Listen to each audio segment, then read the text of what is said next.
não precisa ter para ser perito contábil? Primeira coisa, você não precisa fazer pós-graduação, tá? Você não precisa fazer pós-graduação. Como assim? O expert não é especialista, né? Então não precisa fazer especialização. No caso do perito contábil, não, tá? Mas em outras profissões, como por exemplo, o engenheiro, né? O engenheiro ele precisa ser engenheiro em tal coisa, né? Ele não tem, não basta ter a formação de engenheiro, ele precisa ser engenheiro em alguma coisa. Ele precisa ser especialista em determinada área da engenharia. Assim como o médico também, ele precisa ser especialista em determinada área da medicina, né? Na pediatria, na neurologia, oftalmologia e aí por aí vai. No caso da contabilidade, ainda, né, que nós tenhamos as nossas especializações dentro do campo, né, de atuação das ciências contábeis, da contabilidade, a gente não precisa ter uma pós-graduação dessa área, né? Então você não precisa ter uma pós-graduação em tributos, você não precisa ter uma pós-graduação, sei lá, em controladoria, em custos, em assessoria contábil. Você não precisa nem ter pós-graduação em perícia contábil ou em perícia financeira. Tá bom? Boa noite, Bruno. Cláudio, qual a diferença entre perícia contábil, financeira e outros do tipo? Boa pergunta, Bruno. Eu vou deixar essa pergunta para o final, tá bom? Eu vou cumprir aqui o meu script aqui e no finalzinho eu respondo aí a sua pergunta, tá? Uma excelente pergunta. Bem, então você não precisa ter, para ser perito, não precisa fazer ou ter, né, certificado ou diploma aí de pós-graduação, de especialização, mestrado, doutorado. Você não precisa nada disso, basta ter a sua graduação e o teu CRC ativo. Outra coisa que você não precisa ter,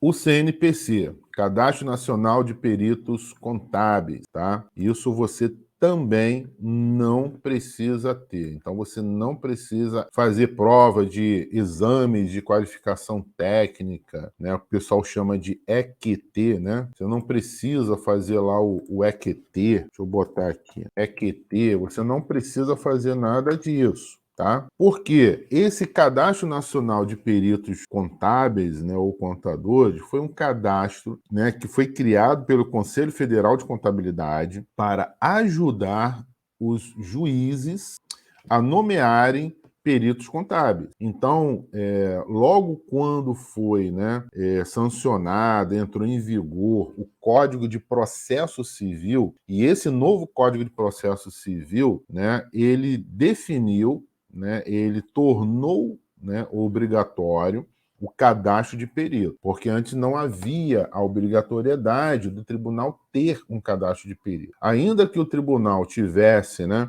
dentro do sistema, né, eletrônico do tribunal, né, um cadastro de peritos, assim como vai ter cadastro de advogado, né, uma série de outros, né, personagens que atuam ali. Por quê?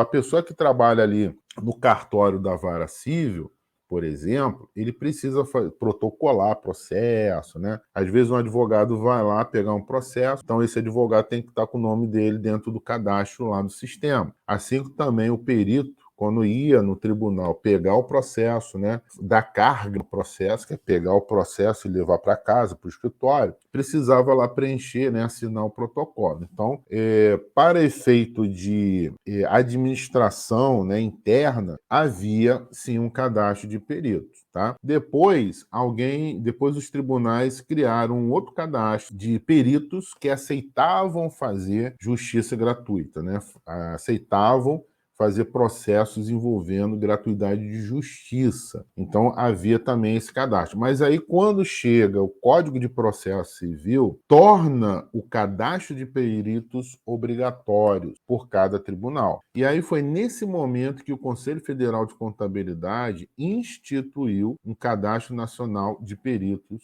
Contábeis, tá? Esse CNPC, ele está vinculado ao Conselho Federal de Contabilidade. Então, o que o Conselho esperava é o seguinte, ó, o juiz não tem ainda nenhum cadastro do tribunal, porque estaria em formação, então já vamos criar o nosso cadastro aqui de perito. Para quem, os profissionais de contabilidade, né, os contadores que quiserem entrar nesse CNPC, vão precisar fazer uma prova, vão precisar fazer um exame de qualificação, assim como já acontecia com o CNAE, né, com o Cadastro Nacional de Auditores Independente. Então, vamos instituir uma prova, um exame de qualificação, de forma que quem ingressar nesse cadastro vai ter, digamos assim, vai passar por uma peneira do conselho e aí, né, com isso, atribuir, né, seja atribuída uma espécie de qualidade desse cadastro. Sendo assim, o juiz poderia utilizar esse cadastro para fazer as suas nomeações. Só que aí os tribunais, né, rapidamente se organizaram. Alguns tribunais pegaram aquele cadastro de peritos que faziam gratuidade de justiça, transformaram ele no cadastro de peritos obrigatório do tribunal e ali já estava tudo resolvido. Então, nesse momento, quem não estava no cadastro de perito passou a fazer o cadastro em seguida, né? Então, o próprio tribunal já ia cadastrando esses peritos, tá? Ou o perito solicitava, né, o seu cadastro e aí teria que cumprir, né, uma série de exigências. Bem, então, hoje, o CNPC ele é facultativo, ele não é obrigatório, tá? Apesar de que alguns tribunais por aí tornaram criaram, né, um critério de seleção do perito para ingressar no cadastro do tribunal, né, instituíram um critério que era ter ou estar no CNPC, como foi o caso, se eu não me engano, do Tribunal de Justiça do Paraná. Mas isso já caiu, tá? Mesmo porque até por, digamos assim, por convencimento do próprio conselho, né, naquele momento, que disse, olha, não, o cadastro do CNPC ele é facultativo, ele não é obrigatório, então não existe por que o tribunal utilizar isso como critério, tá? E aí, rapidamente, a gente vai chegar na resposta do Bruno, que ele perguntou aqui no chat, né? Qual a diferença entre perícia contábil e financeira, tá? Daqui a pouco eu vou explicar e já vou fazer o link com essa questão que eu acabei de falar, tá? Agora, só para a gente concluir aqui a nossa lista, uma outra coisa que o contador não precisa ter, né? Não precisar, né, estar cadastrado no cadastro, né, de peritos do tribunal, se quiser atuar somente como assistente técnico ou fazer liquidação de sentença. Então, professor, eu acabei de me formar na graduação e no meu estado o tribunal exige que eu tenha uma determinada quantidade de um determinado tempo de formação, né, de formado, como é o caso do Rio de Janeiro, que exige para ingressar no cadastro de peritos formação de 2 anos, né, ou qualificação de 2 anos, que aí tem que estar formado e também tem que estar registrado, né? Tem que estar no Conselho Regional de Contabilidade com 2 anos. Bem, acontece que isso para ser nomeado como perito do juízo. Agora, se você quiser se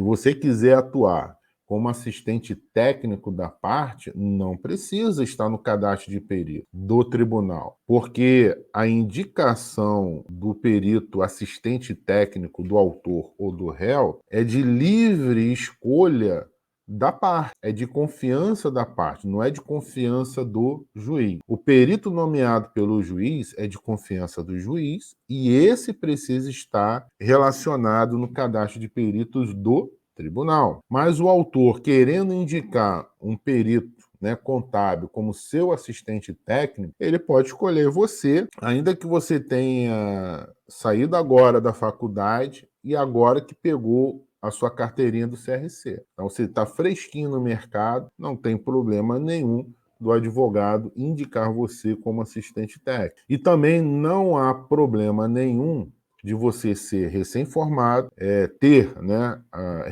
ser recém-inscrito, né, registrado no CRC, se você quiser fazer liquidação de sentença, tá? Então, tanto a liquidação de sentença como assistência técnica é possível de ser feita sem a necessidade de estar no cadastro de peritos do Tribunal de Justiça, tá bom? Nesse caso, a única exigência seria ser contador formado em nível superior e ter o CRC ativo, tá bom? Para atuar como assistente técnico da parte ou fazendo liquidação de sentença.